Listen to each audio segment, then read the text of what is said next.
integrated, contextualized data so our customers will be fit for the future.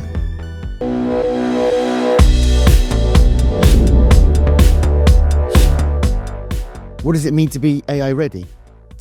I feel like it did back in 1996, just before the internet came along. We know something huge is going to happen.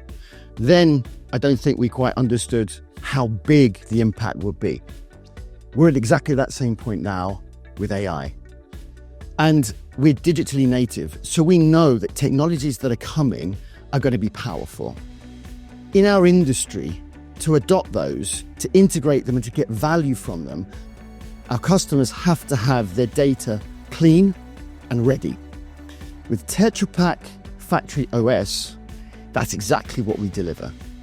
Integrated, contextualized data so our customers will be fit for the future.